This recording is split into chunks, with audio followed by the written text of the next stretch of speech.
Doctor Johanny, buenos días.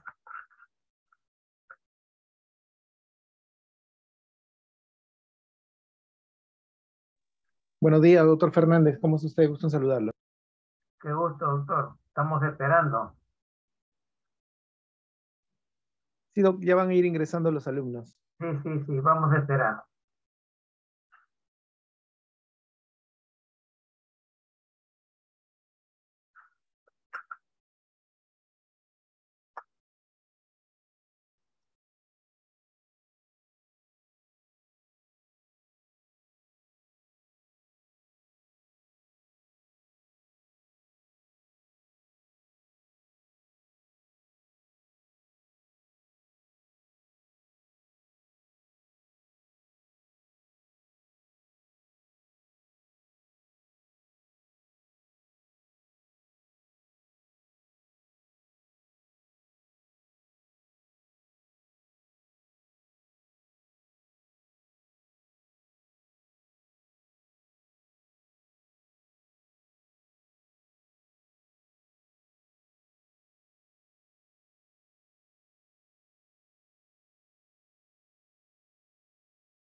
Doctor Johanny, yo creo que ya puedo empezar, ¿ah? Ya pasó más de 20 minutos. Irán incorporándose a medida que van llegando.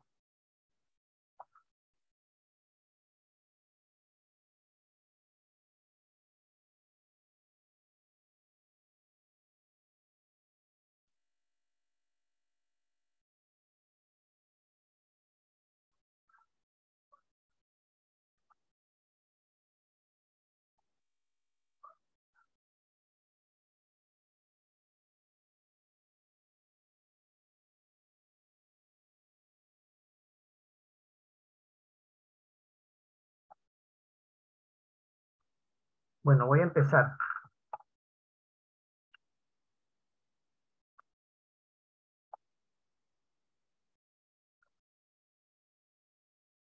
Bueno, alumnos, buenas tardes. Quien les habla es el doctor José Domingo Fernández Hoyos. Me acompaña siempre el doctor Guillermo Chávez. Somos médicos cirujanos de la sede hospitalaria Santa Rosa. Hoy nos toca hablar sobre un tema sumamente importante y que tiene que tenerlo presente siempre porque nos va a llegar a emergencia, que es el abdomen agudo quirúrgico. Este abdomen agudo quirúrgico es de tipo inflamatorio, por lo tanto, el primer médico que lo recibe es la responsabilidad para que no se nos escape esta patología que es el cuadro de apendicitis aguda. Por lo tanto, vamos a ver que la apendicitis aguda es un cuadro de padecimiento con una frecuencia de gente joven, ¿no? Y el diagnóstico tiene que ser en forma temprana para recibir un tratamiento quirúrgico adecuado. Hay que tener presente que esta causa de abdomen agudo quirúrgico de tipo inflamatorio tiene una prevalencia bastante frecuente que va de entre la segunda y la tercera década de la vida, siendo mucho más difícil en los niños menores de 3 años y en los de tercera edad a partir de los 80 años de edad se nos complica un poco más para poder llegar a hacer el diagnóstico y el tratamiento quirúrgico. Cuanto más temprano es el diagnóstico, menos complicaciones va a tener y el paciente va a salir definitivamente mejorado. Vamos a hacer un poco de de comentario histórico, cómo ha ido evolucionando el cuadro de apendicitis aguda, ¿no? Durante muchísimos años. Se dice de que ya estaba descrito en los papiros de Ebers en, en los egipcios, ¿no? Fíjense desde cuándo empiezan ya a aparecer estos dibujos, ¿no? Y en el año 1492 y el año 1591 aparecen cuadros pictóricos que fueron realizados por Leonardo da Vinci y Vergalio del Carpio, ¿no? Ya aparecen a aparecer estos dibujos con este pequeño órgano, ¿no? Que en la antigüedad no se sabía verdaderamente cómo respondía. Pero en el año 1544, Jean Ferrer fue el primero en describir el cuadro de apendicitis aguda. Y Hayter hace ya la parte que corresponde a la anatomía del órgano. Y fíjense que en el año 1736, este famoso cirujano Claudio Amián realizó por primera vez una apendicectomía, pero de una forma muy peculiar. Él opera a un niño de 11 años en Londres, en Inglaterra, y encontró que dentro del saco herniario se encontraba el apéndice. Por eso es que las hernias cuyo contenido dentro del saco es el apéndice se llama hernia de Amián. Pero hay dos cirujanos que marcaron, ¿no? el, el hito para tener este diagnóstico quirúrgico en forma temprana, que es el profesor Fritz, que es un patólogo de la Universidad en Estados Unidos, de Harvard, y él describe la clínica de la apendicitis aguda, y por primera vez el doctor Fritz le llama apendicitis aguda.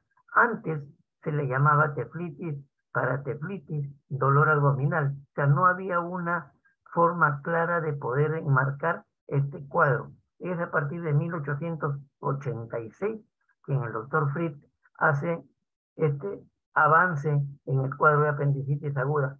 Y 3 años más tarde, en el año 1889, el profesor Charles Marbury de la Universidad de Nueva York, en Estados Unidos, fue el primero en realizar, ¿no es cierto?, el tratamiento quirúrgico temprano, para posteriormente realizar la incisión quirúrgica que lleva su nombre y el punto doloroso también que lleva su nombre de McBurney. Y la cirugía laparoscópica, que es el avance más importante que se ha producido durante estos últimos años, es que en el año 83 un médico ginecólogo alemán, el doctor Zen, hace la apendicectomía laparoscópica por primera vez en el mundo y se abrevia pues como Apendilat. Y es a partir de este momento en que evoluciona notablemente los cuadros quirúrgicos abdominales con la ayuda, no, el advenimiento de este abordaje de tipo laparoscópico.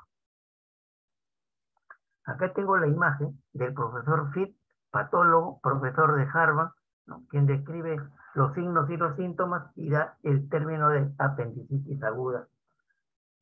Y el doctor McBurney, ¿no?, estadounidense de la Universidad de Nueva York, ¿no?, describe pues el punto máximo de dolor de McBurney y su incisión quirúrgica. Entonces, ¿cómo podemos definir nosotros al cuadro de apendicitis aguda? Proceso inflamatorio, ¿no es cierto?, agudo, que puede involucrar tanto las diferentes capas que tiene este órgano y se va a manifestar desde el punto de vista macroscópico como microscópico, ¿no? Macroscópico, cuando el cirujano ingresa a operar el apéndice, va a encontrar, ¿no es cierto?, alteraciones de tipo macroscópica, y dentro de ello lo va a encasillar, como vamos más adelante al ver la fisiopatología. Y de ahí se envía al patólogo y nos va a dar una respuesta desde el punto de vista microscópico.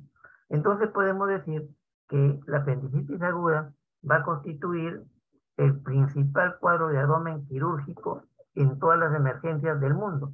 Abarca aproximadamente 60-70% de dolor abdominal agudo, ¿no? Su intervención quirúrgica, cuanto más precoz o más temprano sea, mejor va a ser para el pronóstico del paciente. ¿Cuáles son las funciones que tiene el apéndice, ¿no? Antiguamente no se sabía bien si el apéndice tenía alguna función o no. Lo único que sabíamos era que participaba en el proceso de maduración de los linfocitos, independientemente de la glándula timo. Pero actualmente se sabe que es un órgano de tipo inmunitario que produce secreción de inmunoglobulina A. Y la inmunoglobulina A, saben que es, ¿no?, forma parte de la inmunidad de tipo humoral, que son la formación de anticuerpos, quien hace defensa, ¿no?, en primera línea frente a todas las noxas de tipo bacterianas o virales. Entonces ya se sabe que el apéndice ahora sí es un órgano, ¿no?, que produce anticuerpos. Ahora, en cuanto se refiere a la parte epidemiológica, la población en general suele afectar de entre un 7 a 12% de la población, ¿no? Está presente en todas las décadas de nuestra vida, pero la frecuencia está entre los 20 y los 30 años. Mucho más difícil hacerlo en los extremos de la vida, o sea, en los niños menores de 3 años y en los gerontes a partir de los 80 años. Ahora, el sexo, ¿no es cierto?, es mucho más frecuente encontrarlo en los varones, 8.6%, mientras que en las mujeres el 6.7%, ¿no? Entonces, es la afección quirúrgica más frecuente de las cirugías que se hacen en emergencia en todos los hospitales del mundo. Así tenemos que si no se llega a hacer un diagnóstico adecuado, oportuno, va a haber una mortalidad, ¿no?, operatoria del 1%. Y esto va a corresponder al 50% de muertes por peritonitis de tipo generalizada. Y acá tenemos un cuadro, ¿no?, que hemos visto que el riesgo de tener apendicitis aguda está relacionado directamente con la edad. Habíamos dicho que la frecuencia era entre los 20 y los 30 años. Los dos extremos de la vida son más difíciles de poseer el diagnóstico. Pero tenemos un porcentaje un porcentaje bastante alto de que nos podemos equivocar como cuadro de abdomen agudo quirúrgico, como apendicitis aguda. Esto se debe a que en las mujeres se encuentra el ovario, se encuentra la trompa, se encuentra la fibra, de tal manera que estos órganos genitales de reproducción que están en el lado derecho simulan un cuadro de apendicitis aguda y nos hace, ¿no?, equivocar en un 22.2% contra un 9.3% en varones. Si nosotros vemos un poco en forma sucinta, vemos que la apéndice se va a desarrollar a partir de la 8ª semana de gestación, como formándose una especie de saco o una invaginación del ciego. Su ubicación topográfica va a estar a 2 o 3 centímetros por debajo de la válvula iliocecal, justamente donde van a terminar las dos tenias del colon ascendente. Saben que la tenia viene a formar lo que es el músculo liso. Y su estructura histológica, ¿no?, de este órgano está formado por todas las capas que tiene el intestino. Por lo tanto, vamos a tener una mucosa donde se encuentra el epitelio cilíndrico de bordes estriados, célula caliciforme, que es la que van a producir el moco. No tiene vellosidades intestinales, por lo tanto no va a tener, ¿no?, poder de absorción. Hay un repliegue mucoso en la base o de entrada del apéndice, que es una válvula, la válvula de Herlach. Y en la submucosa, que está formado por tejido conjuntivo, va a pasar vasos sanguíneos, nervios, y en la lámina propia del tejido linfoideo. Acá, en esta submucosa, va a haber un plexo importantísimo, que es el plexo de Meynert, que va a producir inervación de tipo parasimpático y también tiene simpático para la secreción del sistema de las glándulas. Y en la capa muscular, que tiene fibras longitudinales y circulares, en medio de estas dos, longitudinales y circulares, se encuentra un plexo motor, que es el plexo de Harvard. Y la serosa viene a estar formado por el tejido conjuntivo de células mesoteliales. Viene a ser pues el peritoneo de tipo visceral. Ahora, es importante tener presente que esta apéndice tiene una longitud que va de 7 a 8 centímetros, ¿no? Pero puede oscilar, puede ser tan pequeña que puede tener 2 o puede tener hasta 20 centímetros. Y es importante recordar su luz, son de 6 milímetros de diámetro interno y su pared tiene 2 milímetros. Esto es importante porque hay estudios que se hacen con ecografía, como vamos a ver al final casi del curso de la charla, y vamos a ver que es importante recordar estos datos, ¿no? Sobre todo la pared. Y la localización del apéndice, la base va a estar fija, va a estar pegado al ciego. La que se va a mover va a ser la punta del apéndice. Este va a tomar diferentes, ¿no?, diferentes ubicaciones dentro del abdomen. Entonces, con fines didácticos lo hemos dividido las anteriores y las posteriores. Entonces, así tenemos que dentro de las anteriores, o sea, apendicitis anteriores, estén en relación con el hilio terminal. Pueden ir por detrás del hilio o pueden ir por delante del hilio. O sea, podemos tener apendicitis preiliares o postiliares.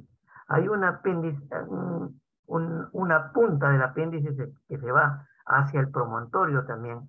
Y tenemos otra que es frecuente verla, que es la descendente pélvica, que va hacia la pelvis. Y tenemos la subcecal. Y dentro de las posteriores tenemos la retrocecal subserosa, que va, ¿no es cierto?, por debajo de la serosa del ciego, y una que es paralela al ciego, que es la paracecal. Entonces, la posición más frecuente del apéndice es la posición retrocecal, 63%, y le sigue la posición descendente pélvica, un 33%, quedando un subcecal de 2%.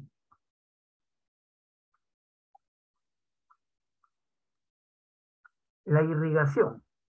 La irrigación llega a través de la arteria mesentérica superior, a través de una rama que es la iliocólica, que va a dar una rama terminal, que es la arteria apendicular, que va a ir por el borde superior de su meso y va a irrigar todo el órgano. Es importante tenerla presente esta arteria porque en la fisiopatología la vamos a recordar. Acá en este slide podemos ver el apéndice en el borde, ¿no? En el borde libre del mesenterio. Por acá viene la arteria apendicular. Entonces, vamos a ver. La arteria mesentérica superior va a dar una rama, la rama iliocólica, y va a dar la rama apendicular, terminal. Y la irrigación o el drenaje venoso va a ser al revés, ¿no? Va a venir la vena apendicular, va a ir a la vena iliocólica y esta va a ir a la vena mesentérica superior, junto con la vena esplénica, ¿no? Van a formar la porta. De ahí de que hay complicaciones que van a ir, ¿no? Trombos sépticos que van a viajar por estos vasos venosos y van a colonizar el hígado. De ahí vamos a tener accesos piógenos múltiples y el paciente puede debutar con un cuadro de ictericia. Por eso que cuando hay complicaciones muy serias, que lo vamos a ver que es la tromboflebitis, entonces el paciente sí puede tener ictericia con un cuadro de apendicitis aguda. Es un cuadro muy grave, ¿no? Muy grave porque hay diseminación séptica dentro del parénquima hepático formando accesos piógenos. Y el drenaje linfático va a drenar, pues todos van a drenar a la cadena iliocólica, ¿no? Iliocólica. Los nervios van a venir del plexo mesentérico superior, que forma parte del plexo solar. Ahora, en cuanto se refiere a la fisiopatología, para que haya un cuadro de apendicitis aguda tiene que haber una obstrucción del apéndice. Si no hay obstrucción de este órgano, no tenemos cuadro de apendicitis aguda. Entonces, tiene que haber una obstrucción. ¿Y qué es lo que va a pasar cuando se obstruye la luz a nivel de la base apendicular, ¿no? Entonces, la principal causa de apendicitis aguda es la obstrucción de la luz apendicular. Tenemos 4 causas principales. La primera, que es la obstrucción por una hiperplasia del tejido linfoide, el 60%. Acá hay un término que deben de recordar. En la submucosa habíamos dicho que solamente que pasaban vasos, arterias, venas y una gran cantidad de tejido linfático. Cuando estos tejidos linfáticos se hipertrofian, se agrandan, ¿no es cierto?, obstruyen la luz del órgano. De ahí que el profesor Roux, el doctor Roux, hizo una semejanza con las amígdalas palatinas y le puso hiperplasia de las amígdalas de Roux como causa de obstrucción de la apendicitis aguda. Después tenemos los fecalitos o los coprolitos en un 35 a 40% de los casos. Estos coprolitos son imágenes redondas, ¿no?, con una formación pétrea, ¿no?, sobre un núcleo orgánico. Entonces, se rodea de material, ¿no?, de sales, principalmente sales de sodio, de calcio, carbonato, magnesio, fosfato, y en algunos casos, algunos cirujanos sacan radiografía de abdomen simple y se puede ver los fecalitos porque son radioopacos a los rayos X. Después tenemos los cuerpos extraños que aparecen un 4%. Entre ellos tenemos pues los parásitos, los enterobios vermiculares, o también llamados ocioros, y las trichuras trichuris. Tenemos tumores, que lo vamos a ver aparte, ¿no?, que son el tumor carcinoide, el mucosele, el adenocarcinoma, el linfoma no Hodgkin. Y tenemos perforación por cuerpos extraños. Entonces, la neoplasia más frecuente del apéndice es el tumor carcinoide. El tumor carcinoide aparece sobre todo en la punta del apéndice, ¿no?, y va a producir sustancias vasoactivas, ¿no? Entonces, estas sustancias vienen a ser pues la producción de serotonina, histamina, bradiquinina, ¿no?, prostaglandina, y estas sustancias, estas hormonas que salen al torrente sanguíneo, van a producir, ¿no es cierto?, efectos sobre la mucosa intestinal y pueden debutar con diarrea.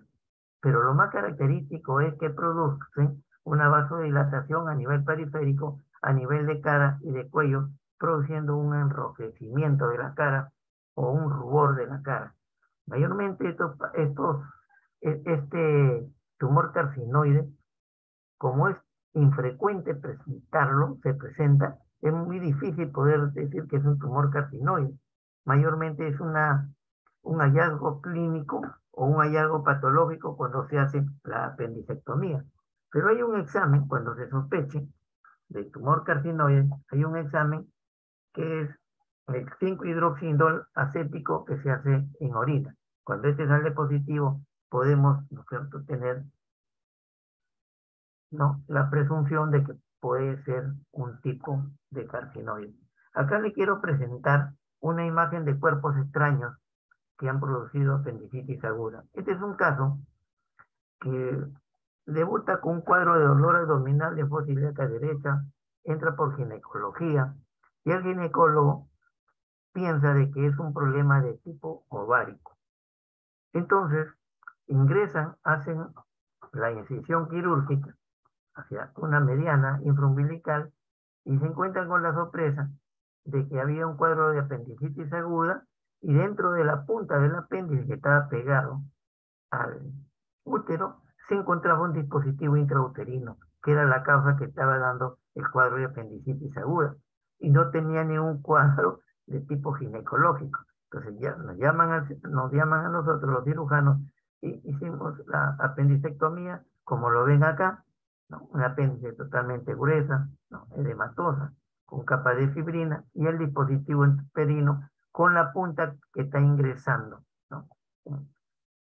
Ya que tienen otra vista con el dispositivo intrauterino, ya en la mesa del patólogo tienen otra imagen, el dispositivo intrauterino con la punta introducido en el apéndice.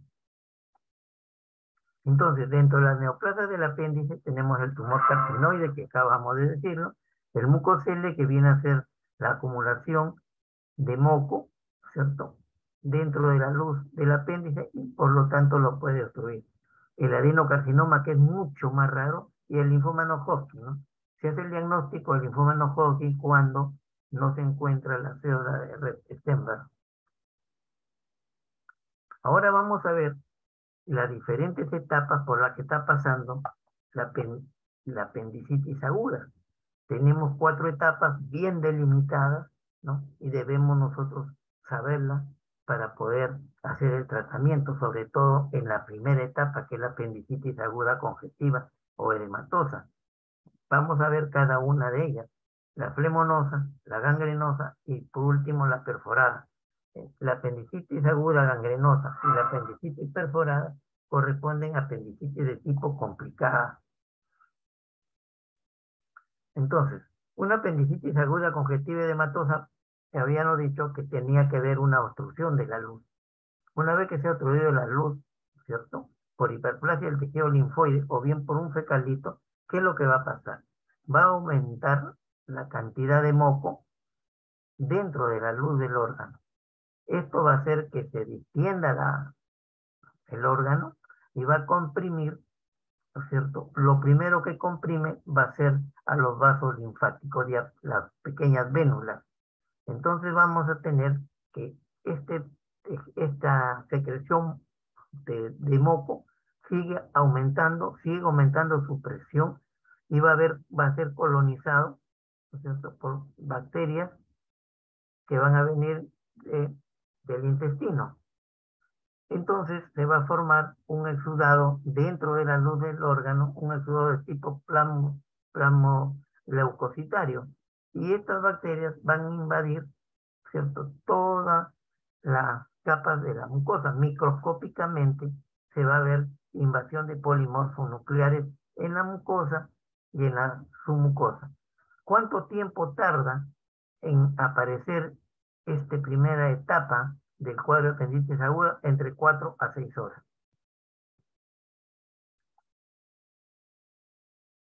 Pasamos a la segunda etapa, la presentación de este tejido linfático que está comprimido y la vénula, acá la compresión es mucho más grande, ya las venas se comprimen, se obstruyen porque el órgano sigue creciendo, sigue aumentando de volumen y se va a formar microperforaciones, microulceraciones dentro de la mucosa, ¿no? La mucosa, y va a haber la cantidad de pus que se va a formar dentro de la luz va a ser mucho mayor. Por lo tanto, microscópicamente nosotros vamos a ver, ¿no es cierto?, invasión desde la mucosa hasta la serosa, invasión de polimorfos nucleares. Y macroscópicamente, cuando entramos a operar, vamos a ver un apéndice de un color, ¿no?, rojo intenso, ¿no?, con formaciones blanquecinas que vienen a ser la presencia de fibrina purulenta en toda su superficie. ¿Cuánto dura esta etapa de flemonosa o supurativa? De 6 a 8 horas. Entonces, el proceso inflamatorio infeccioso continúa y nos va a aparecer esta imagen. Entonces, como el proceso flemonoso es muy intenso, cada vez mayor cantidad de secreción purulenta dentro de su luz, va a crecer más, se va a distender más el órgano y ya va a comprimir a la arteria.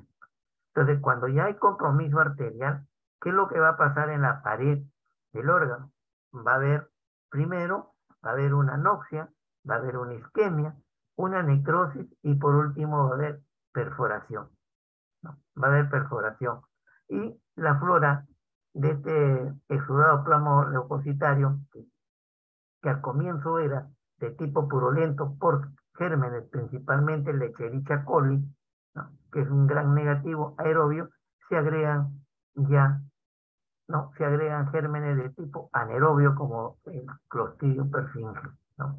Y por lo tanto, macroscópicamente la vamos a encontrar con una superficie, una cerosa totalmente despulida y de un color púrpura o verde grisáceo, ¿no? Y estas microperforaciones va a tener salida de este material purulento con un olor pues bastante indeseable, ¿no? Un olor maloliente. Por último, vamos a tener la apendicitis perforada. Cuando estas perforaciones pequeñas de la flemonosa se van a unir y se va a perforar en el borde antimesentérico. Por lo tanto, va a haber salida de una buena cantidad de secreción purulenta hacia la cavidad abdominal. Inclusive puede haber la presencia también de fecalitos libres.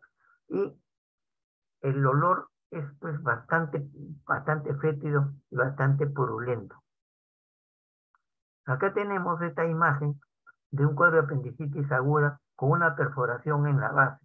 ¿Por qué les traigo esta imagen? Porque el tratamiento quirúrgico va a depender de esta perforación, ¿no?, como vamos a ver más adelante. Graben bien esta imagen con esta perforación de este apéndice en la base. Bueno, este es un recuerdo, ¿no?, cómo va a ir, se obstruye la luz, se inflama y por último se perfora. Acá tenemos las distintas etapas o fases en un resumen.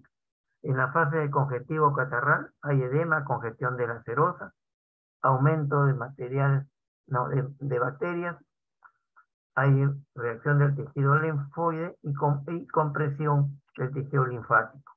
En la fase supurativa o flemonosa va a haber congestión vascular, ¿no es cierto?, compromiso ya venoso y linfático, va a aparecer mucho más exudado fibrino purulento y comienza una proliferación bacteriana por éstasis. Y en la gangrenosa ya vamos a ver que hay compromiso arterial, venoso y linfático. Entonces todo esto va a originar pues un problema de tipo de isquemia, ¿no?, isquemia de la pared y por último necrosis y perforación. Y en la fase perforada lo que vamos a ver es que la pared apendicular se perfora y se va a liberar, pues como hemos dicho anteriormente, una gran cantidad de pus, inclusive coprolitos o fecalitos libres en cavidad. En cuanto se refiere a la microbiología, tenemos gérmenes que son aerobios y gérmenes que son anaerobios, ¿no?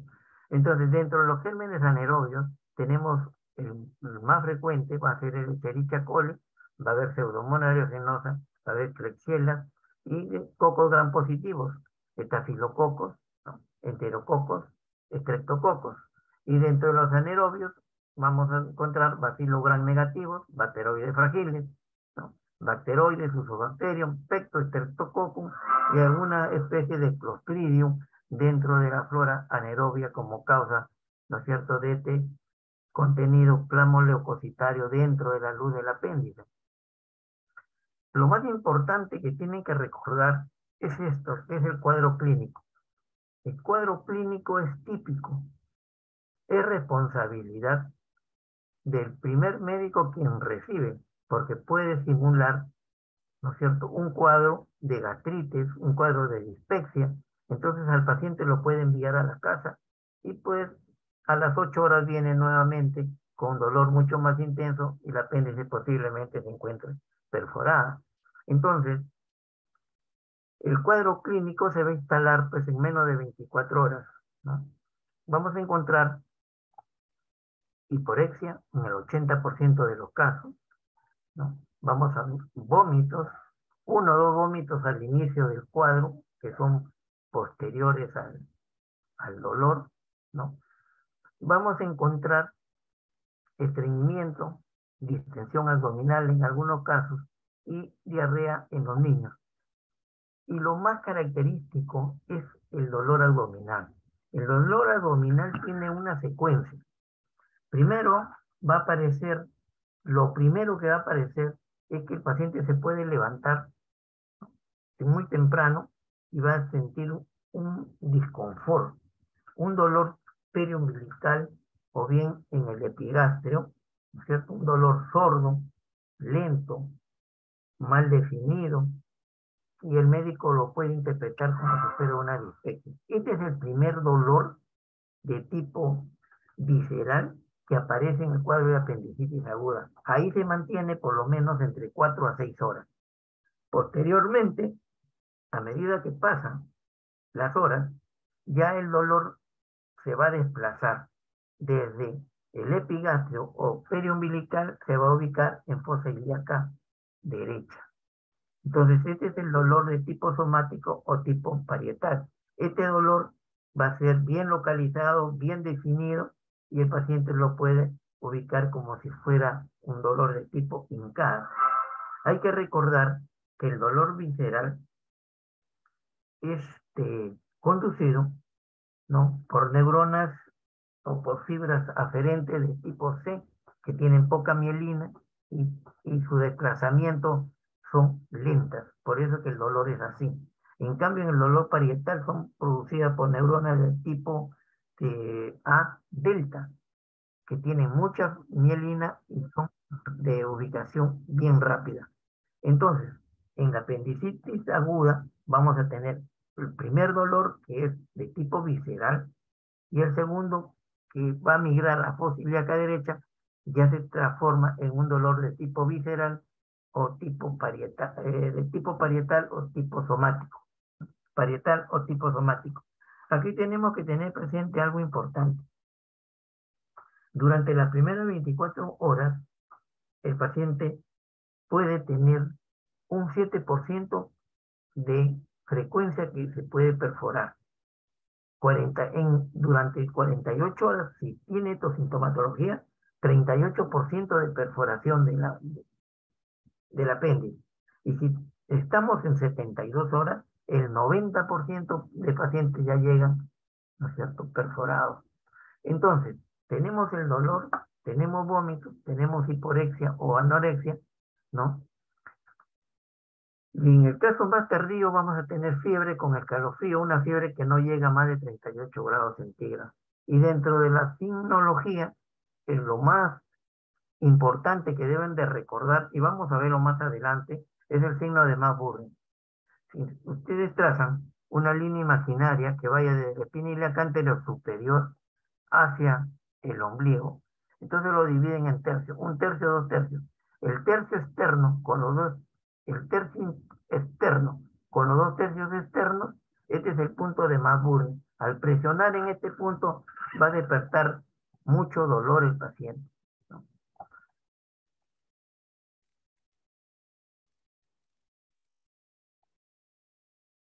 Acá le he puesto una imagen para que no se olviden. El primer dolor de tipo visceral es periumbilical o epigastrio. Acá es donde los médicos, muchos médicos clínicos piensan que es un cuadro de gastritis, porque es dolor sordo, mal ubicado, disconfort, ¿no? Eruptos, o sea, no tiene la característica de un cuadro típico de apendicitis aguda, pero esto se va a mantener entre 4 a 6 horas. Después de 6 a 8 horas, ya el dolor se ubica en fosa ilíaca derecha. Acá sí, el dolor va a ser de tipo somático o parietal. Acá vamos a encontrar los signos peritoneales. Acá arriba no. Acá sí, en fosa ilíaca derecha, sí lo vamos a encontrar. Entonces tenemos una triada de Murphy. Esa triada de Murphy no está presente en todos los pacientes, solamente se dice que está en el 50% de los casos. ¿Y cuál es la triada? Dolor cólico periumbilical, anorexia, náuseas, vómitos, no, y después dolor continuo en fosa ilíaca derecha, que ya vendría a ser el dolor de tipo parietal. No, clínicamente vamos a ver que los vómitos son posteriores al dolor, ¿no? En más del 75-80% de los casos, podemos encontrar fiebre, ¿no? Con una temperatura que no va más de 38,5 grados centígrados. Pero en los extremos de la vida, tanto en los niños pequeños, menos de 3 años, y en los gerontes, no vamos a encontrar, no vamos a encontrar fiebre. Y por último, tenemos anorexia. Pero tenemos una triada apendicular de Diu-Lafoy, donde vamos a encontrar hiperestesia cutánea, dolor abdominal y contractura muscular en fosa ilíaca derecha. Este sí ya es un cuadro de tipo peritonitis. La contractura muscular viene a ser pues el diente en tabla. Hay un sistema de clasificación clínica que es el sistema o el test o el score de Alvarado, de Alberto Alvarado, ¿no? Cuya mnemotecnia es muy conocida, que es Mantrel.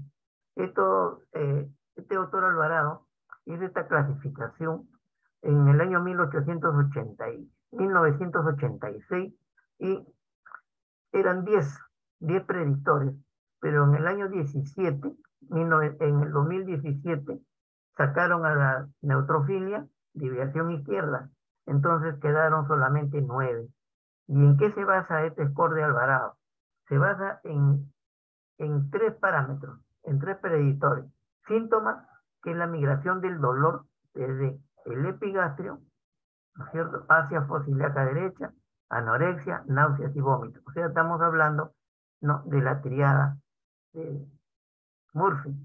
Y de los signos tenemos dolor en el cuadrante inferior derecho, ya se instaló el cuadro de apendicitis aguda, dolor de tipo parietal, reacción peritoneal, el signo de Bloomberg positivo, que lo vamos a ver más adelante. Encontramos fiebre mayor a 38 grados centígrados. Y en la analítica de sangre vamos a encontrar leucocitosis mayor a 10.000, desviación izquierda con presencia de neutrofilos.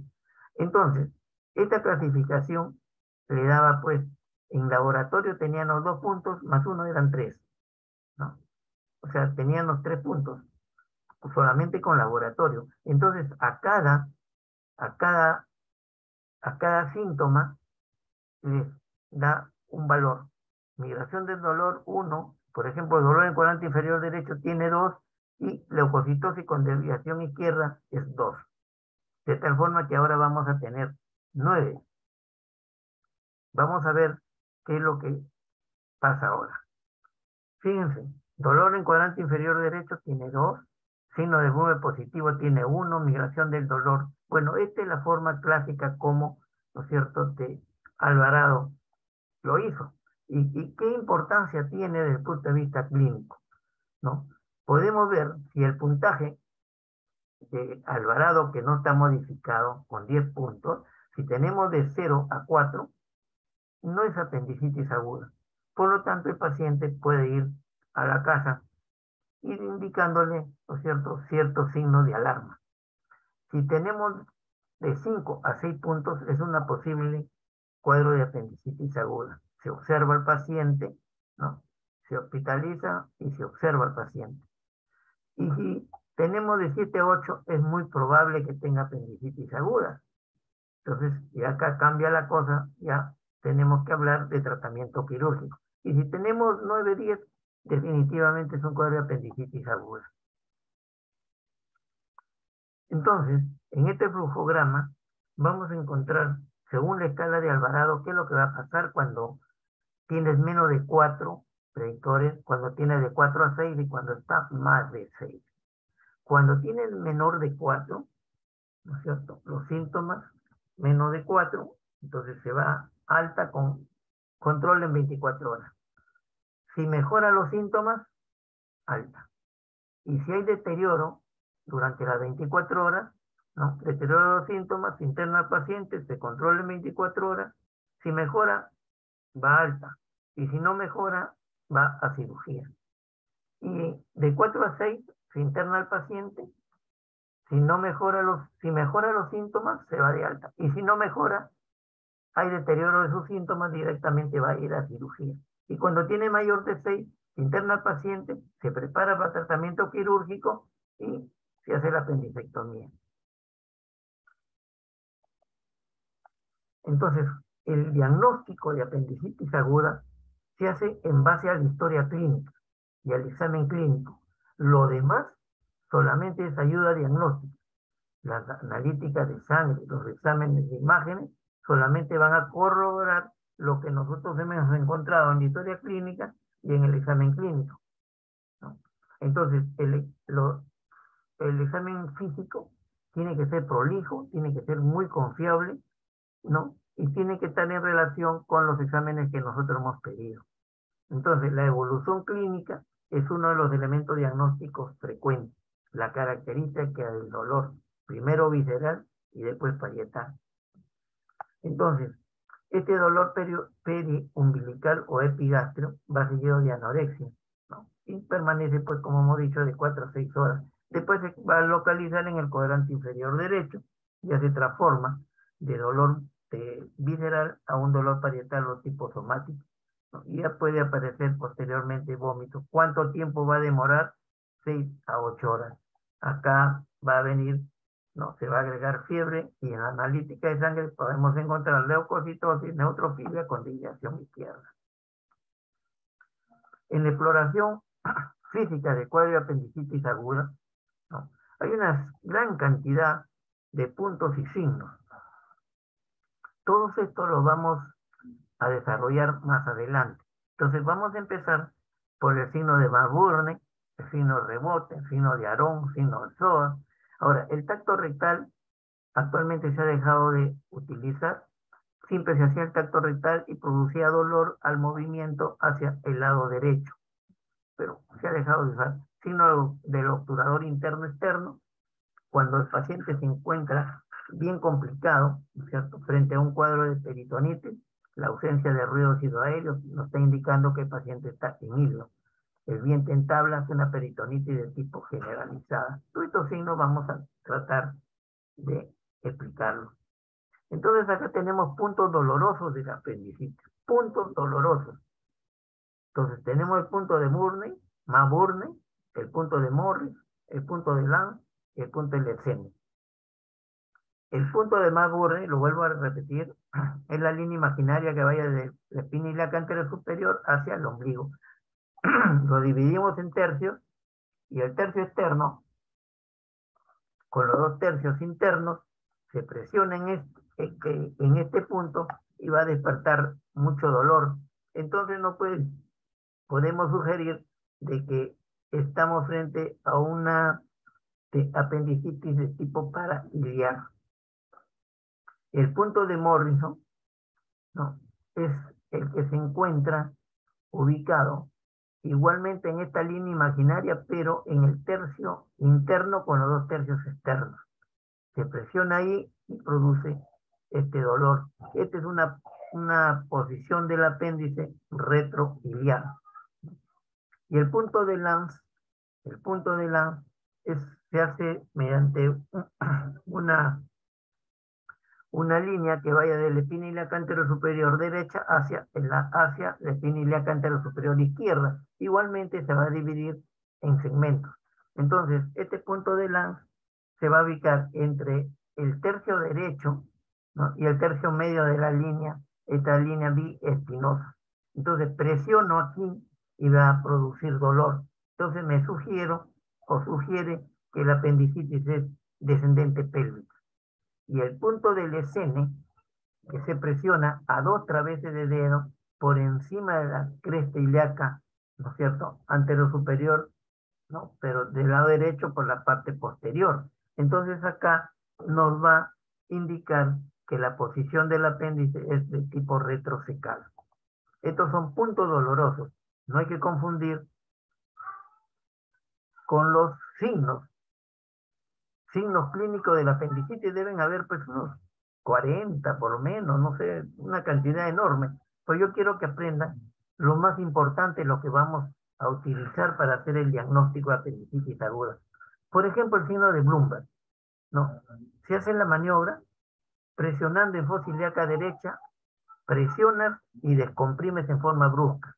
Entonces el paciente va a sentir dolor, ¿no? De acuerdo a la evolución del apéndice, va a sentir dolor intenso. Entonces tenemos un signo de Bloomberg para apendicitis aguda. El signo de Roxy es al revés. Presionas en la fosa ilíaca de izquierda, va a aumentar la presión intraluminal del colon. Al llegar al ciego, ¿no es cierto?, va a producir este aumento de presión, aumento de aire, va a producir dolor en fosa ilíaca derecha. Después tenemos el signo de Guillain de Mussy, ¿no? Se realiza palpando cualquier parte del abdomen, lo comprimes y lo descomprimes en forma brusca y va a despertar dolor. Este es un signo para ver peritonitis de tipo generalizado. Y el otro signo es el signo de Damping. Se indica al paciente que tosa en forma brusca. Entonces, ¿qué es lo que va a pasar? Va a aumentar la presión intraabdominal y por lo tanto va a sentir dolor en fosa ilíaca derecha. Ahora, hay estos 4 signos de Bloomberg, Roxy, Guillain de Mussy y Damping, es lo que tienen que saberlo, ¿no? Porque después pueden aplicar también el signo de psoas, ¿no?, el psoas ilíaco. En este caso, el paciente, esta maniobra se hace colocando al paciente en decúbito lateral izquierdo y se tiende la cadera y el muslo derecho hacia atrás y va a despertar dolor, ¿no? Y el signo del obturador es cuando el paciente se pone en decúbito ventral y se flexiona el muslo y se coloca la rodilla en 90 grados y se hace una rotación. Si es interna, es rotación interna, obturador interno. Si es rotación externa, ¿cierto?, el signo obturador externo. Y va a despertar dolor en esos movimientos. Pero yo quiero que aprendan Bloomberg, Roxy, Guillain de Mussy y signo de Damping. Ahora, el otro signo de Aron va a despertar dolor en el epigastrio cuando presionamos en el punto de Masburger, ¿no? El signo de Aron. Entonces, hay muchos signos, una cantidad enorme de signos. ¿Qué es lo que vamos a encontrar en la analítica de sangre? Habíamos dicho leucocitosis, neutrofilia, desviación izquierda, porque vamos a encontrar elementos jóvenes que son los abastonados. Si nosotros encontramos leucocitosis, neutrofilia, y en algunos casos podemos proteína C reactiva elevada, es altamente sugerente de que estamos en presencia de un cuadro de apendicitis aguda, ¿no? Pero estos son exámenes auxiliares. ¿Quién nos va a hacer el diagnóstico? Historia clínica y examen clínico prolijo, buscando los signos, ¿no es cierto?, que hemos indicado.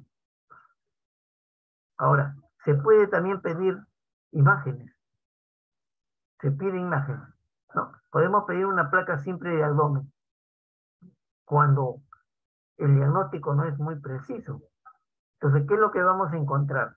Podemos encontrar un hilio, ¿no es cierto?, con una asa centinela, podemos encontrar niveles hidroaéreos, podemos encontrar líquido en el ciego a colon ascendente, podemos encontrar un engrosamiento de la pared, que es el signo de vidrio esmerilado del boquete, ¿no? Podemos encontrar nuevamente la calcificación del fecalito, ¿no es cierto? Acuérdense que el fecalito pues está formado por una gran cantidad de sales de sodio, de magnesio, de fósforo, ¿no? De magnesio. Y por último podemos encontrar dos reparos importantes en la radiología simple de abdomen, que es el borramiento del musculoso ciliar. Acá tenemos en la radiología simple de pie la imagen del asa centinela o un ilio. La ecografía nos puede ayudar en el caso de que nosotros tengamos dudas cuando son niños pequeños o mujeres fértiles o durante el embarazo. Ahí la ecografía va a ser el gol estándar para poder, ¿no es cierto?, realizar el diagnóstico. Entonces, ¿qué es lo que vamos a encontrar? Engrosamiento de la pared apendicular. Habíamos dicho que estaba en 2 hasta 3 milímetros. Acá vamos a encontrar una pared gruesa de hasta 5 milímetros. Podemos encontrar la imagen del fecalito, como en esta imagen, redondo. Vamos a encontrar adenopatías y engrosamiento de la pared, ¿no? Signos totalmente indirectos para poder hacer el diagnóstico de apendicitis aguda. Acá tenemos las tres, ¿no?, formas de imágenes: el asa centinela, el fecalito en la ecografía, y en la tomografía computarizada podemos ver el apéndice, ¿no es cierto?, perfectamente bien. Entonces, el diagnóstico en los niños, ultrasonido; en el embarazo, ultrasonido; y en los gerontes mayores de 80 años, tomografía computarizada. ¿Por qué es difícil hacer el diagnóstico? Porque no nos ayuda. Y como tiene una edad bastante importante, podemos, ¿no es cierto?, pensar también que tenga, ¿no es cierto?, un problema de tipo tumoral. Entonces, por eso nosotros realizamos la tomografía para hacer el diagnóstico diferencial con cuadro de apendicitis aguda. En la tomografía, tanto en el corte coronal como en el sagital, ¿qué vamos a encontrar? Acá vemos una imagen del apéndice totalmente extendida, paredes gruesas. Podemos encontrar edema de la grasa periapendicular, podemos encontrar líquido libre y formaciones de accesos. Y en este corte coronal en el sagital podemos ver la imagen cortada del apéndice con el fecalito. ¿Cuáles son las complicaciones? Que se perfore, que se produzca una peritonitis localizada, una peritonitis generalizada, un plastrón apendicular, un acceso apendicular, o lo más terrible de todo, que sea una pileflebitis o una tromboflebitis, trombos, ¿no?, o émbolos sépticos que van a llegar al hígado a través del sistema portal. Por lo tanto, paciente ¿no?, con apendicitis aguda complicada, ¿puede tener ictericia? Sí, puede tener ictericia. ¿Puede tener alteración en la transaminasa? Puede tener alteración. ¿Hay dolor en hipocondrio derecho? Sí, tiene dolor en hipocondrio derecho. Entonces, hay que tener presente, ¿no es cierto?, todos estos datos que es por el sistema, ¿no?, del drenaje venoso que tiene el apéndice. Entonces, acá vemos que cuando se produce una peritonitis localizada, solamente vamos a encontrarla en un cuadrante. Cuando es generalizada, lo vamos a encontrar en todos los 4 cuadrantes. ¿Y cómo se hace esa división de cuadrantes dentro del abdomen? En primer lugar, tenemos que trazar una línea que vaya del apéndice sifoide hacia el pubis. Una línea vertical. Y otra horizontal que va a pasar a nivel del ombligo, de tal forma que nos van a formar 4 celdas. Una que es superior, ¿no?, superior, y otra inferior. Cuatro celdas. De tal forma que cuando está en la pendiente localizada, solamente en un cuadrante, que es el inferior, ¿no? Puede ser, en este caso, es el derecho. Y generalizada cuando tenemos cuadrante superior derecho, izquierdo y los superiores de arriba. Acá vamos a hablar un poco del plastrón apendicular como masas apendiculares. Nosotros tenemos 2 masas apendiculares como complicación de la apendicitis. Uno es el plastrón apendicular y otro es el acceso apendicular. El plastrón apendicular viene a ser cuando el proceso inflamatorio, ¿cierto? En el caso de que sea una apendicitis de tipo flemonosa o en el tipo de eh, gangrenosa, el epiplo va a bloquear, al apéndice para que no se produzca el cuadro de peritonitis. Entonces, bloquea el epiplo al apéndice y las asas intestinales también ayudan. Entonces, este bloque de epiplo y asas intestinales alrededor del apéndice se llama plastrón apendicular. Ahora, este plastrón apendicular está dentro, se encuentra el apéndice. Cuando este apéndice se perfora, ¿no es cierto? O se digiere, va a producir una gran cantidad de pus. Entonces, esta pus que está dentro del plastrón apendicular se llama acceso apendicular. Entonces, acá tenemos dos patologías. El plastrón apendicular es un tratamiento de tipo médico. Se hospitaliza al paciente, se da tratamiento, ¿no?, antibiótico, y cada día se va evaluando, tanto por la clínica como por ecografía, para ver si aumenta o disminuye. Y cuando encontramos un acceso apendicular, definitivamente, todos los accesos en cualquier parte de la economía, se tiene que hacer el drenaje, bien sea laparoscópico, bien sea abierto o bien sea de tipo percutáneo. Todo acceso tiene que ser drenado. No hay otra forma de poderlo tratar. Una vez que se ha drenado, se deja un dren para que salga el contenido purulento, los detritos, y antibiótico terapia. En este caso tiene que ir dirigido tanto para gram negativos como para anaerobios. ¿Y cuál es el diagnóstico diferencial? Acá viene porque se dice que la apendicitis es una de las patologías más simuladoras del abdomen. Puede simular cualquier patología. Entonces, fíjense bien, las causas de un abdomen agudo en niños, en ancianos, en pacientes en mujeres y en pacientes que son inmunodeprimidos. Entonces vamos a tener, en los niños tenemos muy frecuente que sea una adenitis mesentérica, un divertículo de Meckel, una insuficiencia intestinal, un divertículo de ciego, vólvulos, pancreatitis aguda, colecistitis aguda, úlcera péptica perforada, una hernia crural encarcelada, una infección del tracto urinario, y mucho más alejado podemos ser una litiasis renal. Fíjense la cantidad de patologías que pueden simular un cuadro de apendicitis aguda. Y la ginecológica, que es la más difícil a veces en mujeres en edad reproductiva, ¿no? La enfermedad inflamatoria pélvica, el folículo de Graf roto, el quiste de ovario a pedículo torcido, un quiste de ovario simple roto, un embarazo ectópico, endometriosis, salpingitis, tumores de ovario. Todo esto, toda esta patología, ¿no?, ginecológica, todos lado derecho.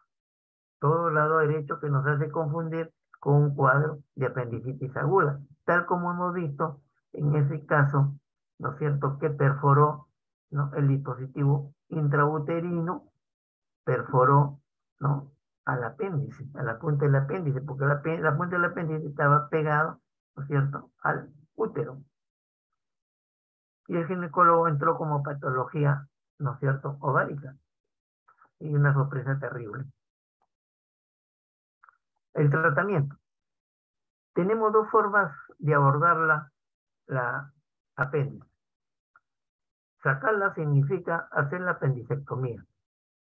Desde la época de Max Borne, siempre ha sido abierta hasta el descubrimiento de la cirugía de tipo laparoscópica, que es ahora el gol estándar para todas las apendicectomías, para todas, ¿no? Se hace cirugía laparoscópica, que es de elección en todo el mundo. Ya no se hace abierta, salvo que haya complicaciones. Entonces, cuando es abierta, nosotros tenemos las incisiones clásicas en fosa ilíaca derecha. Tenemos una incisión transversa, que es la de Rocky Davis, una incisión de Max Borne, que es oblicua, y tenemos una paramediana derecha, que es la incisión de Butler Gallagher, ¿no? También podemos hacer una mediana, dependiendo, ¿no es cierto?, el momento o la experiencia que tenga el cirujano para abordar esto. Pero ya le digo, el gol estándar para tratamiento del apéndice es cirugía laparoscópica. Abordaje laparoscópica se abrevia como apendilap.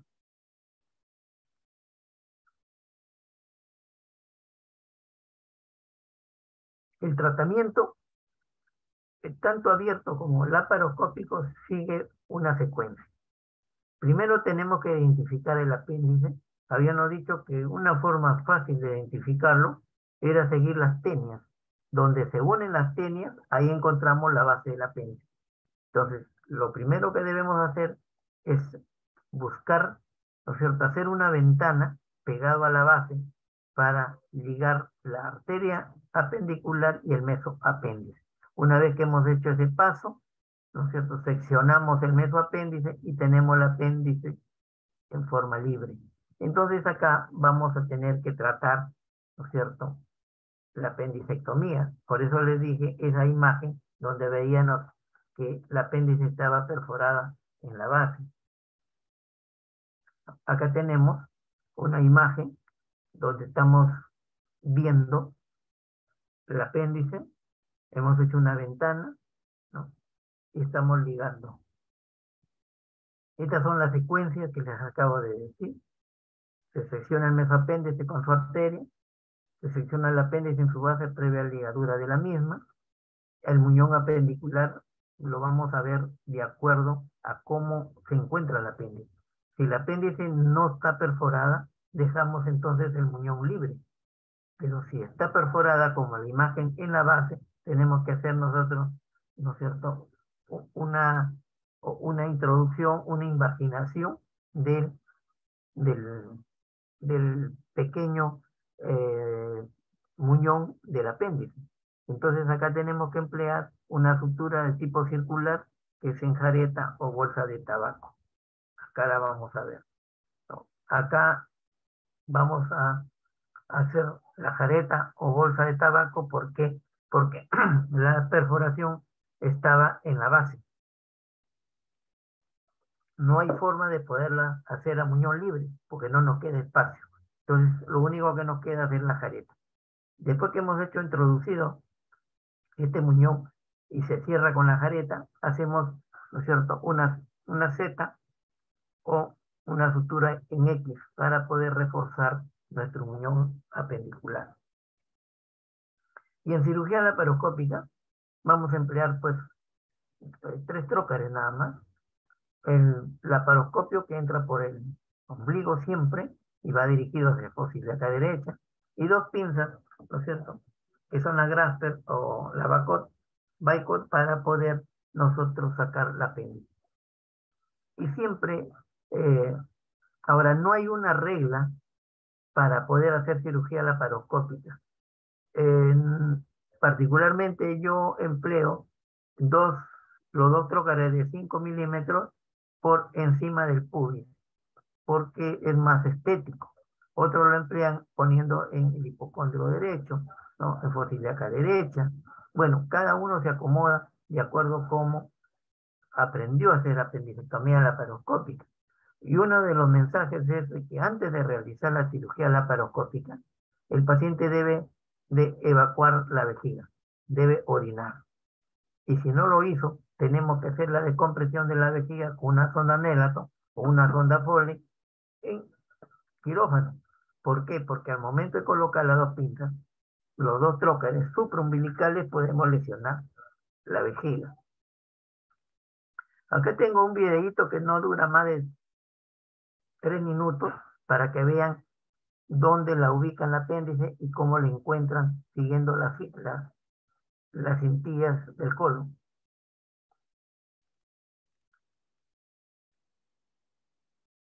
Ahí se ha introducido ya la óptica, la microcámara, y se está haciendo un paneo para revisar toda la cavidad abdominal si hay algún tipo de patología. Y se colocan los trócares con visión directa, bajo visión directa. Ahí se están colocando trócares de 5 milímetros. Y tenemos que ir a buscar la apéndice. Ahí van ustedes a ver acá están las cintillas, ¿ven? Las cintillas del colon ascendente y ciego, donde terminan las cintillas, ahí se encuentra la base del apéndice. O sea, no hay lugar a equivocarnos. Ahora, las técnicas, no hay tampoco una técnica estándar, ¿no? Acá lo que va a hacer es con electrocauterio. Esta es una pinza de Maryland que en la base, en la cremallera, tiene el electrocauterio, de tal forma que ahí está cauterizando y está, ¿no es cierto?, la arteria y está liberando el mesoapéndice hasta llegar a la base para poder ligarlo y hacer la apendicectomía.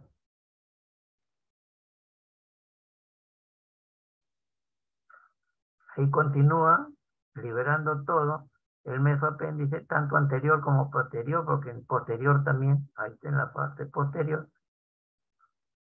y tiene que quedar libre, totalmente libre la base para poder realizar la ligadura del apéndice.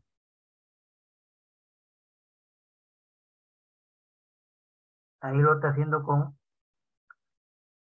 el electrocauterio que ha sido colocado en la cremallera de la pinza médica.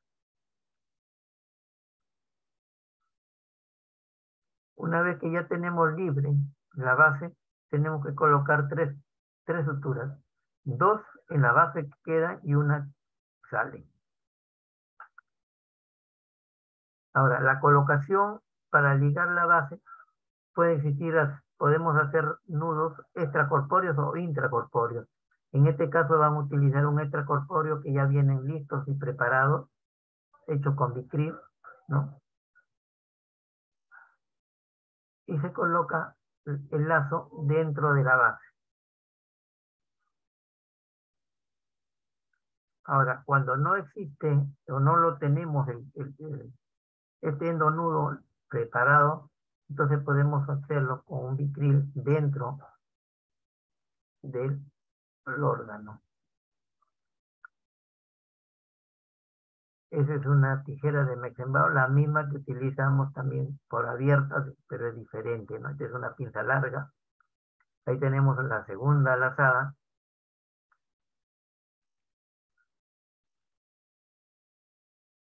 Se va a colocar cerca al primer lazo que le hemos puesto, la primera sutura. Siempre lo tenemos que asegurar para que no haya complicaciones. Una de las complicaciones podría ser, ¿no es cierto?, la dehiscencia y formar una fístula.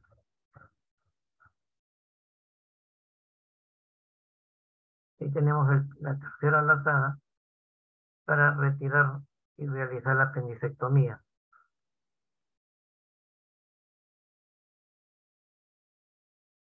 Tenemos que dejar un margen para poder cortar, más o menos de unos 3 a 4 milímetros para poder cortar.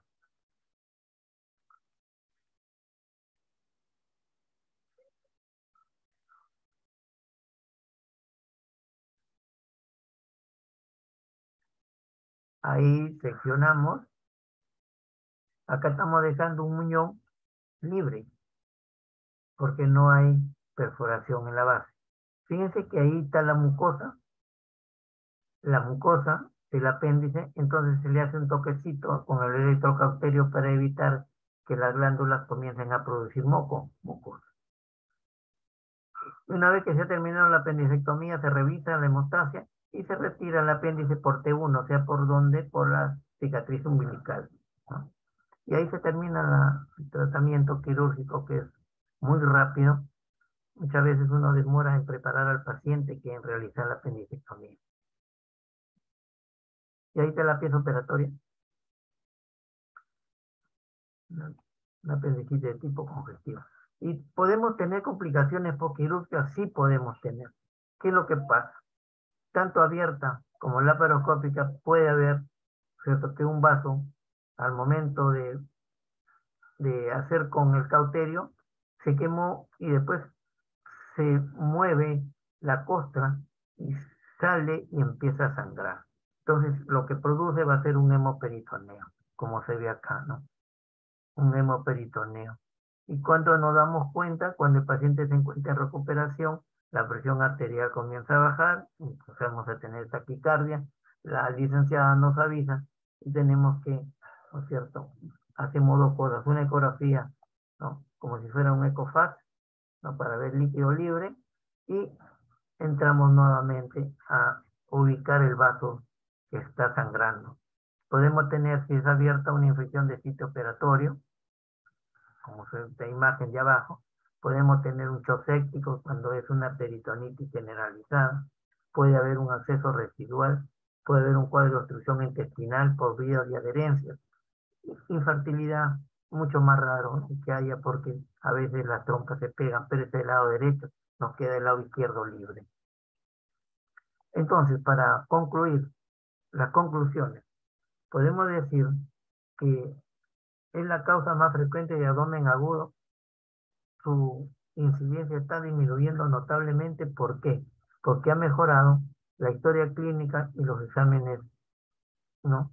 Los exámenes, el examen físico que se realiza al paciente. Y además el primer médico que lo recibe siempre hace la interconsulta al cirujano. Siempre es al cirujano, de tal forma que el cirujano ya lo evalúa en forma mucho más fideligna, mucho más prolija, ¿no? Y hace el diagnóstico de apendicitis aguda, ¿no?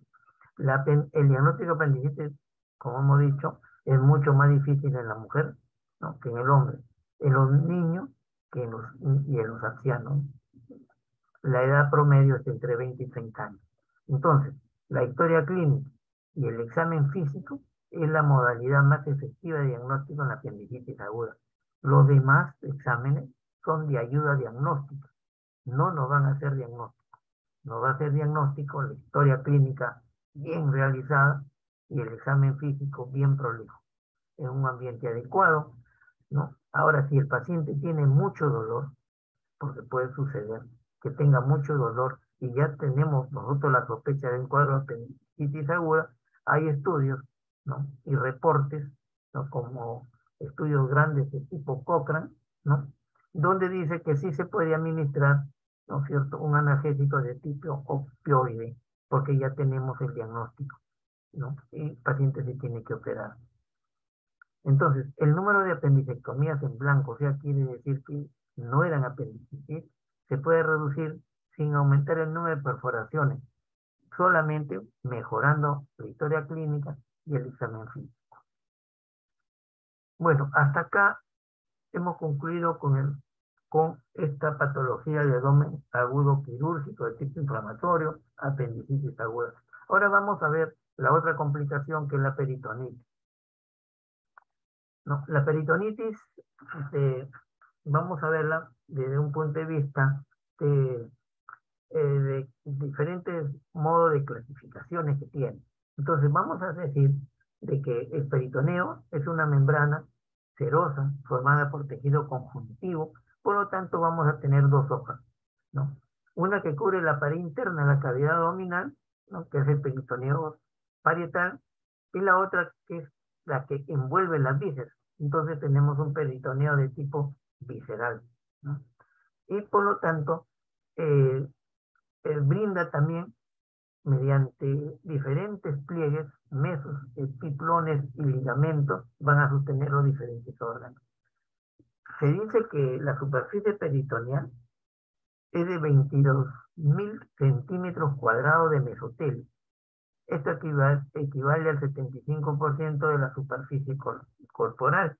Y todo el drenaje linfático se va a ir a través del conducto torácico derecho. Entonces, ¿cómo podemos hacer la definición de peritonitis? Es la inflamación de la serosa, o sea, el mesotelio peritoneal, que va a recubrir la cavidad abdominal y los órganos del abdomen. Por lo tanto, este peritoneo va a reaccionar frente a una respuesta inflamatoria a múltiples noxes, ¿no?, de tipo irritante, infeccioso, puede ser físico o puede ser químico. y por lo tanto va a alterar sus funciones. Una de ellas es la absortiva y la exudativa, ¿no?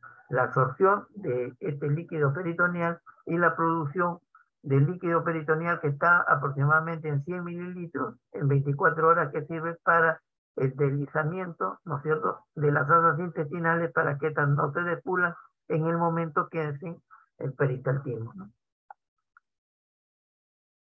Entonces, el peritoneo nos va a dar la alerta, tanto el peritoneo varietal como visceral, mediante el dolor, el transporte, la absorción y la secreción del líquido. También nos va a defender, ¿cierto?, mediante los macrófagos, fibrinolisis y el epíplomo. Entonces, esto va a ser una defensa, ¿cierto? Macrófagos es de tipo celular, ¿no? Una defensa de tipo celular. ¿Y cuáles son las funciones que tiene el peritoneo? Sostiene los órganos ubicados en la cavidad abdominal, forma mesos, ligamentos, forma omentos. El líquido peritoneal no va a permitir que las asas intestinales y los órganos intraabdominales no se despolan en su movimiento peristáltico que tienen. La reabsorción de su líquido va a ser a través del conducto torácico. Va a almacenar grasa a nivel del epíplomo y, por lo tanto, nos va a defender de todas las infecciones intraabdominales y dentro de las perforaciones que pueden subsistir. Nos tabica, nos aísla y también reabsorbe. Entonces, dentro de la causa física, tenemos las gasas, material quirúrgico, puede ser bridas, todo esto cuando no están bien esterilizados. Las sustancias químicas que producen peritonitis es cuando hay perforación de la vía biliar, la vesícula biliar, perforación de la vejiga con orina o de las úlceras gastroduodenales, y bacterianas que pueden llegar a través de torrentes sanguíneos, como la Escherichia coli, los bacteroides fragiles y el Clostridium. Ahora, existe una clasificación muy intensa, muy grande de peritonitis. Podemos clasificarla de acuerdo a su extensión. Localizada, cuando agarran un cuadrante, ¿se acuerdan? Y generalizada cuando agarran los 4 cuadrantes. Pueden también, por su agente causal, puede ser sépticas, ¿no?, bacterianas en general, o pueden ser de tipo irritante, jugo gástrico, pancreático, bilis. Pero lo que más nos interesa a nosotros es por el inicio de acción del agente causal o su origen. En este caso, la peritonitis la vamos a clasificar en primarias, secundarias y terciarias. Las primarias son monobacterianas, que lo vamos a ver en los pacientes cirróticos. Las secundarias, que es polimicrobiana, es la más frecuente, son prácticamente por perforaciones, ¿no es cierto?, de todos los órganos huecos que tiene, ¿no es cierto?, dentro de la cavidad. Perforaciones de una úlcera, perforación de un apéndice, perforación de un divertículo, ¿no?, un embarazo ectópico roto, una salpingitis, ¿no? Y las terciarias, que son las más difíciles y resistentes al tratamiento, son aquellas peritonitis, ¿no es cierto?, que aparecen en el postoperatorio, después de haber operado. Son pacientes que se encuentran en muy mal estado en la unidad de cuidados intensivos. Y por su evolución, las agudas, ¿no?, y las crónicas, pues, que son los ejemplos más clásicos, son pues la tuberculosis de tipo granulomatosa y los hongos de tipo actinomicosis y algún cuerpo extraño.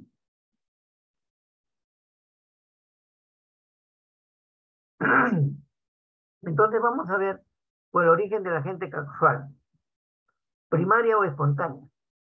Son monobacterianas, van a llegar, ¿no?, a través de un foco distante. Esto se ve en los pacientes que tienen ascitis, son pacientes cirróticos que están sometidos a diálisis peritoneal, ¿no? Y las secundarias son polimicrobianas. Siempre van a partir de un foco intraabdominal por una perforación de una visera hueca. Y las terciarias, que son las peritonitis postoperatorias, donde no vamos a encontrar mucho exudado y a veces no hay acceso. Son pacientes que se encuentran en unidad de cuidados intensivos, no con fallas multisistémicas, y son persistentes y rebeldes al tratamiento, las terciarias. Entonces, la peritonitis bacteriana primaria Ocurre cuando los microorganismos invaden la pared peritoneal estéril por una diseminación hematógena o inoculación directa. En este caso, vamos a buscar los cuadros de cirrosis hepática. Cirrosis hepática y también a los pacientes que tienen insuficiencia renal crónica que se someten a diálisis peritoneal.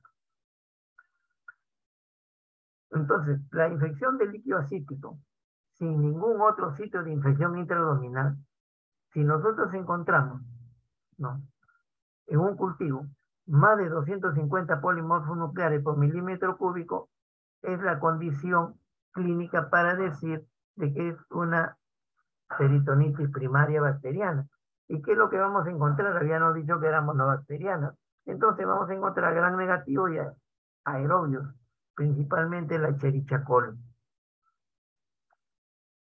En la peritonitis primaria, ¿cómo es que va a infectarse el líquido peritoneal? Por translocación bacteriana desde la luz intestinal a través de los ganglios linfáticos. Va a haber diseminación de las bacterias a través de los conductos linfáticos. Contaminación de la sangre, o sea, va a haber una bacteremia prolongada. La formación del líquido ascítico que está contaminado con bacterias. Y este crecimiento que va a haber dentro de la cavidad abdominal del líquido ascítico, ¿no es cierto? Las bacterias más frecuentes van a ser la Escherichia coli. Entonces, se va a demostrar la infección cuando encontramos un líquido ascítico con una cantidad de 250, ¿no es cierto?, polimorfos nucleares por milímetro cúbico. ¿Y cuál es la clínica? Va a haber dolor abdominal, 88%, va a haber fiebre, y propio mismo de la cirrosis hepática podemos encontrar encefalopatía. ¿Y cuál es el tratamiento? Si nosotros encontramos más de 250 polimorfos nucleares por milímetro cúbico, ya hemos hecho el diagnóstico, entonces los antibióticos recomendados es que se dé, ¿no?, cefalosporina de segunda, tercera generación, ¿no? Y también se puede dar quinolona. No se debe dar aminoglucósidos por el efecto indeseable que tiene a nivel renal. Como son pacientes que tienen problemas de cirrosis hepática, entonces no le debemos dar.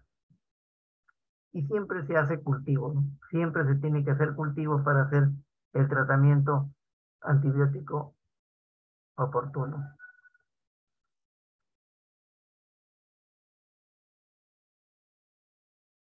Entonces, en la peritonitis bacteriana secundaria, que es la más frecuente de todas, es la que nos interesa saber, es consecuencia de una contaminación de la pared, de la cavidad peritoneal, cuando se ha perforado una víscera, ¿no? Esta víscera puede ser la más frecuente de todas, sin lugar a dudas, va a ser la apendicitis aguda, perforada, ¿no?, después de las 48 horas, ¿no?, que se perfora casi el 90%. La úlcera gastroduodenal, frecuente que se perfore todo el contenido, ¿no es cierto?, gástrico, va a pasar a la cavidad abdominal y va a producir la peritonitis. En el caso que haya una diverticulitis, ¿no es cierto?, con perforación tipo Hinche 3 o 4, entonces vamos a tener un cuadro de peritonitis secundaria. ¿Cómo tenemos que hacer el diagnóstico de esta peritonitis secundaria por ser la más frecuente? Volvemos a la historia clínica, el examen clínico muy cuidadoso y los síntomas: dolor abdominal brusco, muy intenso, náuseas, vómitos, y va a haber aumento de la temperatura por encima de los 38 grados centígrados. El abdomen se va a encontrar distendido, los ruidos hidroaéreos pueden estar disminuidos o puede haber, por el hilio que tiene, ¿no es cierto?, pueden estar abolidos totalmente. Dolor a la palpación, difuso localizada, vamos a encontrar el signo de rebote positivo, vamos a encontrar una rigidez abdominal, que es el vientre en tabla, ¿no es cierto? Podemos encontrar timpanismo o matidez, dependiendo del órgano que se haya perforado. ¿Y cuál es el tratamiento de la peritonitis secundaria? Primero tenemos que ubicarnos en los criterios diagnósticos. Fiebre, dolor abdominal por perforación de una víscera hueca, ¿cierto?, rotura de un acceso. En los exámenes, exudados inflamatorios o presencia de pus, cultivo positivo con antibiogramas, ¿no? La ecografía, la tomografía nos va a ayudar también muchísimo para tratar de ubicar si hay presencia de accesos o no, ¿no? El tratamiento es reparar o resecar el órgano afectado, si hay necrosis infectada, laparotomía, necrosectomía. Como es una infección de tipo polimicrobiana mixta, entonces tenemos que dar antibióticos primero en forma empírica, hasta que no lleguen los cultivos o los hemocultivos, ¿no? Entonces tenemos que dar en forma empírica para gram negativos y para anaerobios. En este caso, una cefalosporina de tercera generación, acompañado siempre de un anaerobio que es el metronidazol. En este caso, también podemos emplear amoxicilina más ácido clavulánico o, en su defecto, piperacilina con tazobactam. Ahora, cuando ya viene el cultivo con el antibiograma respectivo, entonces ajustamos el antibiótico adecuado para este tipo de germen y lo llevamos de entre 7 a 14 días. Y tan luego empieza el paciente a ingerir sus alimentos, ¿no es cierto? O sale del ilio, entonces recuperamos la vía oral para el tratamiento antibiótico. Entonces, la causa más frecuente de peritonitis secundaria aguda generalizada es la perforación apendicular. La segunda causa sería la úlcera gastroduodenal y por último la diverticulitis. Entonces, dentro de la microbiología de la peritonitis secundaria va a haber un sinergismo bacteriano mixto, gram negativo, ¿no? Escherichia coli, Klebsiella, Proteus, Streptococcus fecalis, Pseudomonas aeruginosa, Estafilococos, acompañados de anaerobios. Siempre los bacteroides fragiles, los Clostridium o el Streptococcus. Ahora, vamos a ver que cuando operamos estos pacientes va a haber un olor fétido, como habíamos puesto en la apendicitis, ¿no? Que estaba complicada. Esto se asocia a la pus, al contenido gastrointestinal, se debe a la producción de ácidos grasos libres y sus ésteres, como resultado de la acción bacteriana por los anaerobios, y no es producida por la Escherichia coli. La Escherichia coli no produce ese olor tan fuerte que se percibe cuando hacemos la laparotomía con estos cuadros de perforaciones de órganos huecos, ¿no? Entonces son ácidos grasos libres y los ésteres lo que producen esta infección y también la acción bacteriana de los anaerobios.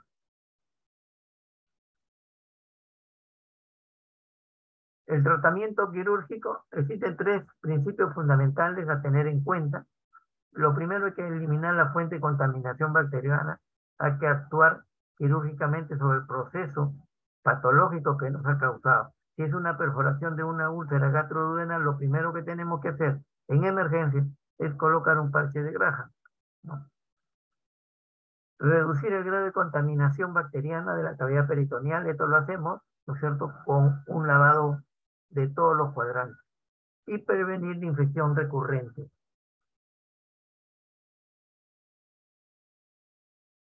Ahora, la peritonitis terciaria son pues los más difíciles de poder tratarlos, salvo de que en la tomografía se presente un acceso intraabdominal, pues son pacientes posoperados que se encuentran en mal estado en la unidad de cuidados intensivos.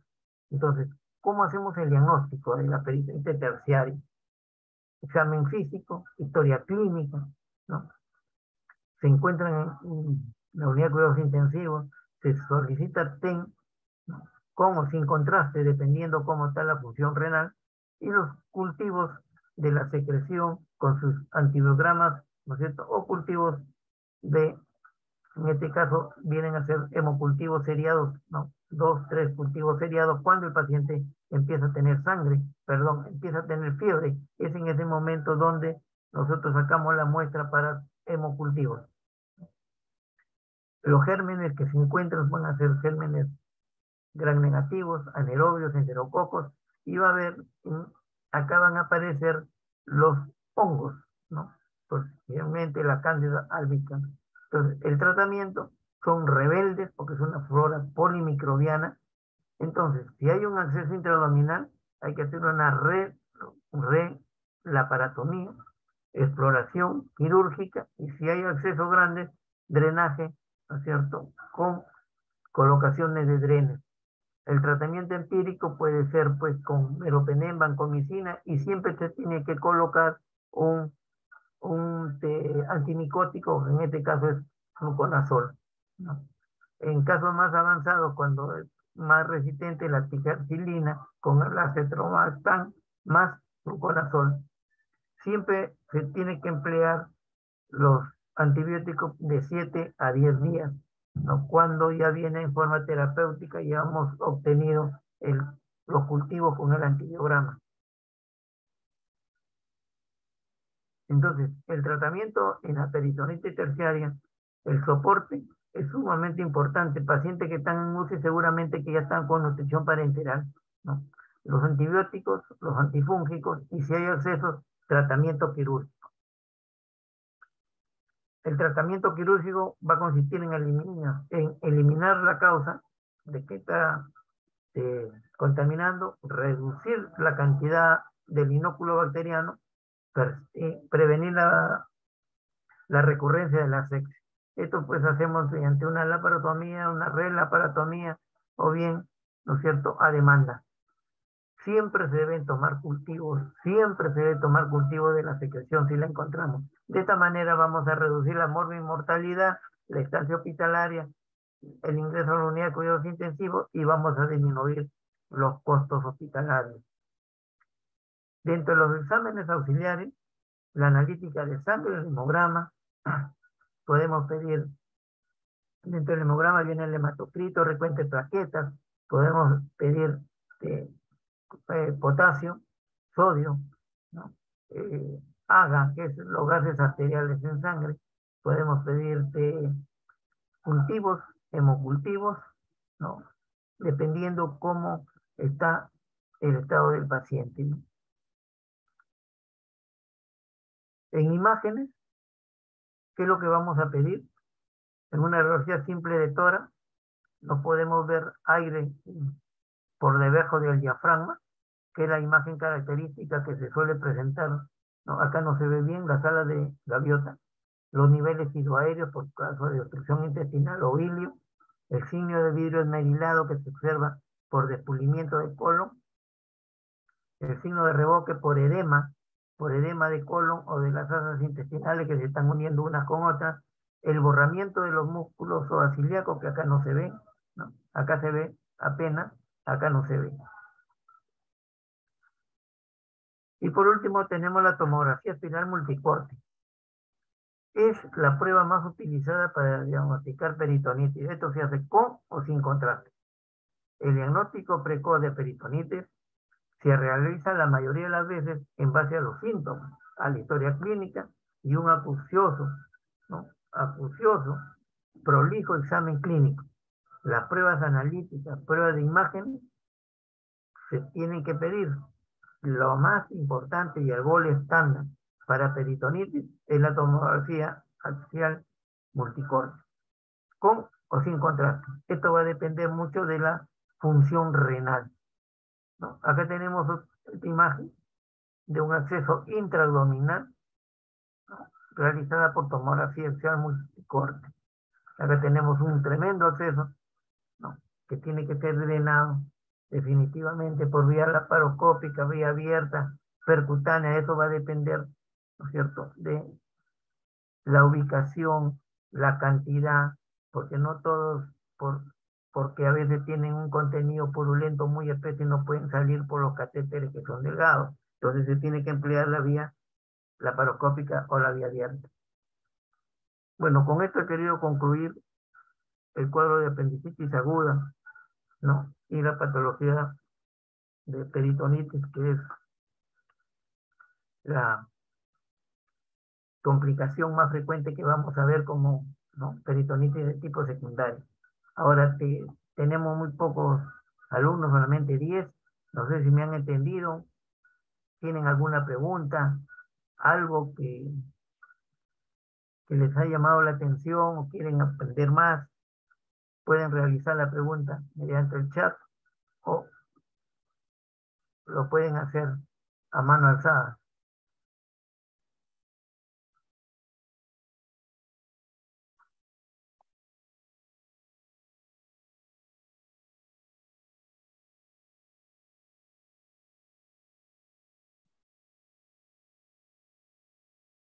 Parece que no hay preguntas. Chicos, si no hay preguntas, bueno, les agradezco que hayan entendido algo de este cuadro de abdomen agudo quirúrgico inflamatorio, por ser el más frecuente en todas las emergencias de todo el mundo, de los hospitales, ¿no?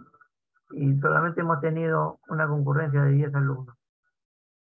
Me despido hasta el próximo jueves, que me toca hablar sobre patología eh, pediátrica, cirugía pediátrica. Entonces me despido de todos los 10 alumnos, que tengan buenas tardes y nos vemos con mi grupo en la noche para el caso clínico. Hasta luego.